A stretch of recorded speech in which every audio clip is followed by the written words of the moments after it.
బీసీల ఓట్లు అంటే ఇక్కడ ఇది జూబ్లీ హిల్స్ లో 2 లక్షల పైచీలకు బీసీ ఓట్లు ఉన్నాయి. తర్వాత 1 లక్ష ఓట్ల వరకు ఇక్కడ ఎవరి మైనార్టీ ఓట్లు ఉన్నాయి. ఆ ఓట్లు ఎవరికి కలిసి వచ్చే అవకాశం ఉంది? 100% నవీన్ అడిగే పడతాయి. ఎందుకంటే అన్న అందరు నాయకులు లెక్కల కాదు నవీన్ యాదవ్ గారు. ఎందుకంటే మైనార్టీలు అయినా, ఎస్సీలు అయినా, ఎస్టీలు అయినా, బీసీలు అయినా యాక్చువల్గా ఇక్కడ ఈ ఏరియాలో ఏంటంటే నవీన్ అయినా నాట్ ఓన్లీ బీసీ కాకుండా కూడా బీసీ ఎదర్లకు కూడా ఇక్కడ వచ్చి చిన్న శిష్యుల మీద దగ్గర చాలామంది సహాయం ముందు ఉన్నారు. ఎందుకంటే అంతెందుకు మొన్న ఉన్న ఒక వీడియో చూసిన నేను కనబే రాజయ్య యాదవ్ చెప్తున్నాడు, కేసీఆర్ పార్టీ పెట్టినప్పుడు ప్రచారార్థం గురించి ఇది ఒక బీసీ బిడ్డ. మరి అలాంటి బీసీ బిడ్డ మీద ఇలా బీఆర్ఎస్ పార్టీ నుంచి కొంతమంది తప్పుడు ప్రచారాలు చేస్తున్నారు. ఎక్కడ బీసీ బిడ్డ అంటున్నారు, రౌడీ షీటర్ అని చెప్పేసి. రౌడీ షీటర్ కత్తులు కట్టుకున్నా అంటే సుధీర్ రెడ్డి కడుపులో కత్తులు పెట్టుకున్నానా.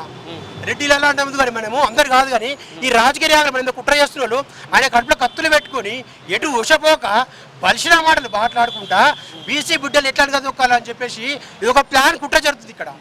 అంతేకాకుండా వ్యక్తిగతంగా ఎవరైనా దాడులు చేసి సోషల్ మీడియా ప్రచారం చేస్తారన్నా, వ్యక్తిగతంగా కూడా సోషల్ మీడియా ప్రచారం చేస్తున్నారా? ఇంత దౌర్భాగ్యం ఏ పార్టీలో ఉంటుందా అన్న?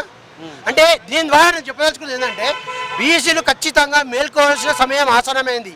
పార్టీలు కాదు, ఇప్పుడు అదే రెడ్డి వాళ్ళు, ఓసీ వాళ్ళు వాళ్ళు వేరే పార్టీలో టికెట్ వస్తే వాళ్ళు ఇంటర్నల్గా సహకరించుకుంటారు. మనకు వచ్చేసరికి ఏంటంటే అరే తమ్మి అన్న అని చెప్పి కొట్లాడలు పెట్టి తాకడాలు పెడుతున్నారు. అందుకే నేను చెప్తున్నా బీసీలు అంటే పార్టీలు, బీసీలు అంటే పార్టీలు, వేరే క్యాస్ట్లు అంటే మాత్రం వాళ్ళు రెడ్డిలు ఓసీలు వాళ్ళు. బీసీలు అంటే మాత్రం పార్టీలు గుర్తుకొస్తాయి, పార్టీ కనుక్కోవాలి. కానీ ఓసీలు అంటే మాత్రం వాళ్ళు ఒకటి వాళ్ళ కులం గుర్తుకొస్తుంది.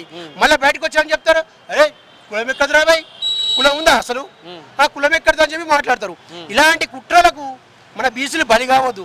నిజంగా చెప్తున్నాను, అప్రిషియేట్ క్వీన్ న్యూస్ ద్వారా ఎవ్రీ మార్నింగ్ నిజంగా నేను అప్రిషియేట్. నిజంగా ఒకప్పుడు నేను తిరుమల నాకు ఫస్ట్లో హుజూర్నగర్లో పోటీ చేసినప్పుడు నేను సపోర్ట్గా ఆయనకు ఉన్నా. సో సార్ కొంతమంది ఫ్రెండ్స్ ద్వారా మళ్ళీ నాకు కొంచెం ఈ పార్టీలు వేసారు, కొంచెం డైవర్షన్ అయిపోయినా. దాని తర్వాత అర్థమైంది ఏంటంటే ప్రతిరోజు తెలంగాణలో దమ్మున్న బీసీల గురించి చెప్పే నాయకులు ఎక్కడ తిరుమల వెళ్ళడం కూడా సంతోషమే. దాంతోపాటు మళ్ళీ కూడా రిక్వెస్ట్ చేస్తున్నా, తెలంగాణ రాజ్యాధికార పార్టీ ఉన్నా కూడా ఇక్కడ బీసీ బిడ్డ ముందు రావాలని చెప్పేసి మళ్ళీ కూడా బీసీ బిడ్డకి సపోర్ట్ చేయాలని చెప్పేసి నేను కోరుకుంటున్నాను. నిజంగా బీసీ వాదం పనిచేస్తుంది ఇక్కడ 100% అన్న. ఒకప్పుడు అంటే ఇప్పుడు జనంలోకి పల్లెటూరులోకి పల్లె యాసల మాట్లాడుతుంటే ఖచ్చితంగా మేము కూడా దాన్ని ప్రశ్నిస్తున్నాం. ఖచ్చితంగా మాలాంటి కూడా ముందుకు వచ్చారు.